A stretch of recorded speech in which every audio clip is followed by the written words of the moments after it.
Sensation, le MAG. Bonjour à tous, bienvenue sur Sensation en association avec TV78. Je suis aujourd'hui avec Didier Albessard, directeur du ciné-club de Vélizy-Villacoublay. Bonjour. Bonjour, merci de m'accueillir. Les 7 et 8 avril prochains, vous organisez en collaboration avec la salle de spectacle Londe un festival du court-métrage. C'est cette année la 35e édition. Quelle est la genèse de ce festival ? Voilà, alors ça a été bien sûr créé en 88 dans la salle du ciné-club au centre Maurice Ravel, une salle de 280 places qui était trop petite à l'époque. Il y avait une soirée parce qu'on ne savait pas trop ce qui ça allait marcher et ça a été un succès immédiat, des gens par terre. Je me suis même fait gronder parce que je n'avais pas respecté les consignes de sécurité.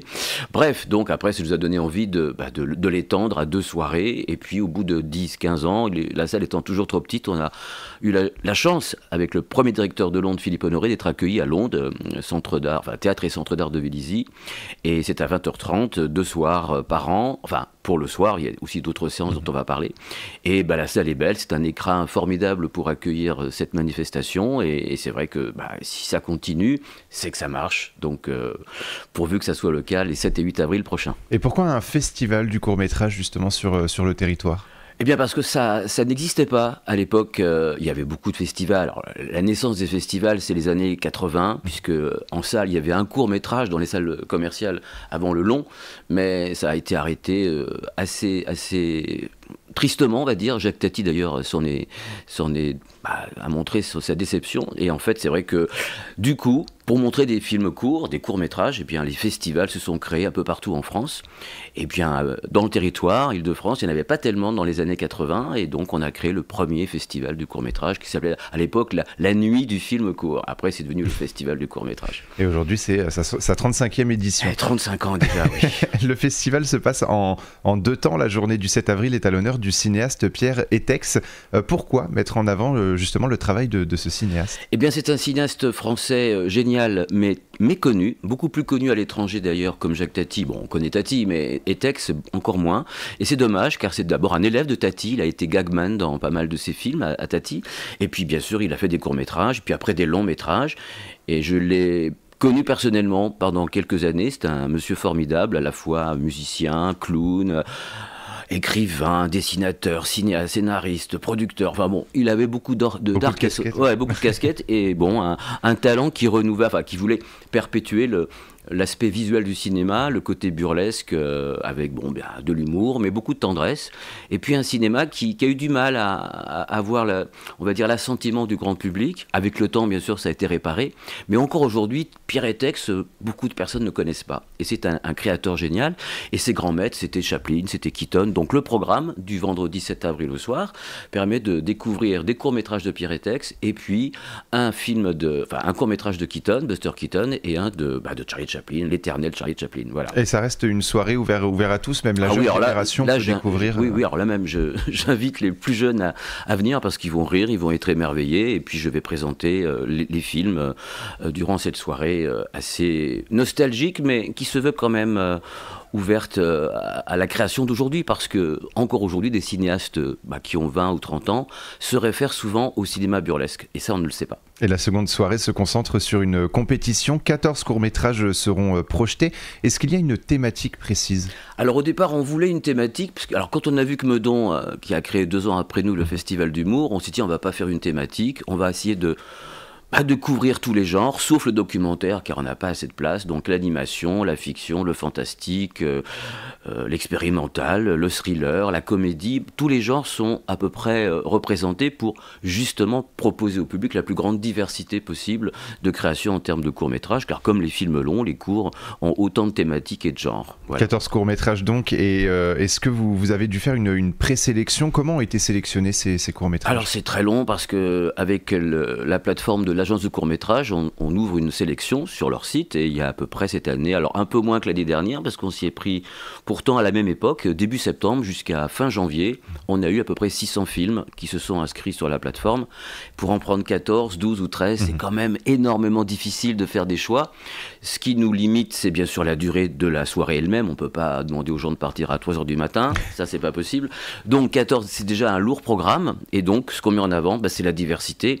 Et en ce qui me concerne, je mets l'accent sur l'aspect visuel des films. J'adore quand il y a un vrai travail de cinéaste, pas du blabla au champ contre champ uniquement. J'aime que l'image parle d'elle-même, que ce soit visuellement intéressant. Est-ce qu'il y aura quelques échanges justement avec les réalisateurs? Est-ce qu'ils seront présents, en tout cas pour la plupart? Chaque année, on a la chance d'avoir à peu près tous les cinéastes présents pour représenter leur film. Alors bien sûr, le cinéaste ne vient pas, on a le producteur ou l'acteur ou l'actrice principale, mais en général, les films sont représentés.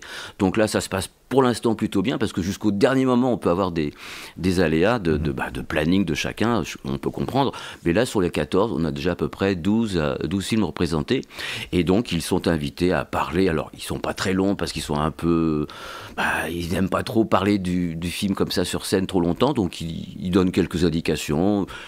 Leur sentiment de la soirée, bon, il y a un petit échange. Alors après, bien sûr, le public peut les rencontrer à l'entracte ou après la soirée au Café de Londres, après la projection. Alors cette soirée nous réserve des courts-métrages portés sur la comédie, du drame, du fantastique ou encore de l'animation. Un jury sera présent. Qui sera présent justement dans le jury pour départager? Alors le plus dur, bien sûr, c'est de constituer un jury, on va dire, professionnel et nouveau chaque année. On a la chance cette année d'avoir comme présidente du jury Eva Darlan, bon, que certains connaissent mieux que d'autres, mais c'est une grande comédienne des années 80, 90, qui depuis a été aussi productrice, réalisatrice, elle est autrice aussi.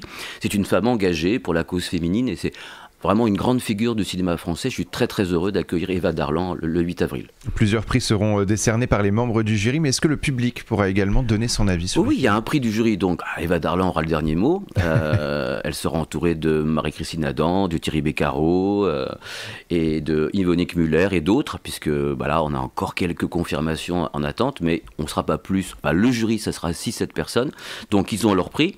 Et puis il y a le prix du public, bien sûr, qui va voter au terme de la projection avec des petites urnes, des petits bulletins. Et puis pendant que le jury délibère, le public, on dépouille les votes du public. Et puis c'est pas très très long. J'insiste, il faut que les gens restent pour avoir le palmarès. Et puis comme c'est la 35e édition, le Ciné-Club se fait plaisir. Il va offrir le prix du 35e festival. Et on a déjà 2-3 titres en tête pour ne pas récompenser par 3 prix un seul film. Il faut quand même qu'on essaye d'avoir 3 prix différents pour 3 courts-métrages différents. C'est votre coup de cœur finalement? Le coup de cœur sera révélé le soir du 8 avril. Je l'ai déjà en tête et mon équipe est d'accord. Ouais. Vous proposez également des séances en matinée pour les scolaires des écoles primaires vélisiennes? Une belle aventure parce que dans mes activités professionnelles, je rencontre pas mal de classes, d'écoles à Vélizy, à Chaville, et je vais leur présenter le programme du 7 avril. C'est un programme encore un peu nostalgique parce que c'est Laurel et Hardy, mais j'ai voulu les faire rire cette année. Et il y a un programme de 3 courts-métrages, à peu près 52 minutes en tout, et je vais présenter ce programme dans les classes à partir de mercredi, donc de demain, et jusqu'au 6 avril. Et puis après le 7, ils vont en 3 séances. Il y a 1200 enfants qui vont voir le programme, 2 séances le matin, 1 l'après-midi. Alors pourquoi justement ouvrir ce festival aux enfants? Eh bien c'était parce que comme je fais ce travail de présentation du cinéma dans les écoles et puis qu'ils voient un film après dans notre salle au Ciné-Club, au Centre Maurice Ravel à Vélizy, on m'a demandé de le faire pour le festival, parce que c'était l'occasion pour eux de vivre un moment important dans une grande salle et de découvrir ce genre spécifique, qui est la forme courte, qui existe bien sûr depuis très longtemps. Tous les grands ont commencé par faire des courts-métrages. Et cette année, un petit atout supplémentaire, il y a une association qui s'appelle Silence Saturne, qui viennent d'Auvergne et qui vont installer un petit chapiteau dans le hall du théâtre de Londres et qui va initier avec 5-6 ateliers des enfants, pas tous parce qu'on n'a pas la place, mais pour s'initier à la création d'un court-métrage d'animation avec des marionnettes, des décors, et ça va être, à mon avis, une aventure pour eux assez incroyable. Et on imagine que vous pensiez déjà à la 36e édition? Alors pour l'instant, oui, je sais que les dates, ça serait peut-être début mai 2024, en espérant qu'il n'y ait pas un pont caché là-dessous, parce que là on m'a fait le coup cette année, le lundi qui suit le festival, je le dis aux auditeurs, c'est un lundi de Pâques, mais restez comme à Vélizy pour ces séances exceptionnelles. Donc ce sera le 36e à Londres, certainement, avec certainement de nouveau 2 compétitions, une le vendredi et une le samedi. La différence, c'est que le vendredi, ce serait des premiers films des auteurs en question. Et ça continue à fonctionner? Ça pourrait être étalé sur 3 jours, ce festival? Alors j'aimerais, Mais le problème, c'est que Londres ne m'appartient pas et qu'on a déjà la chance d'être accueilli pendant 2 jours pleins et que 3, ça serait peut-être un petit peu trop pour l'équipe qui a une programmation assez chargée de son côté. Mais ça reste dans votre tête. Merci. Ça reste beaucoup. Dans ma tête, oui. Merci beaucoup Didier Albessard d'avoir été avec nous sur Sensation. Donc je rappelle que vous êtes le directeur du ciné-club de Vélizy-Villacoublay. Le festival du court-métrage est donc à Vélizy-Villacoublay au ciné-club à Londres, à Londres, oui, les 7 et 8 avril prochains. Pour plus d'informations, on peut se rendre sur le site londres.fr ou cinéclubvélizy.fr. Et pour revoir ou réécouter cette émission, rendez-vous sur notre site et notre application Radio Sensation.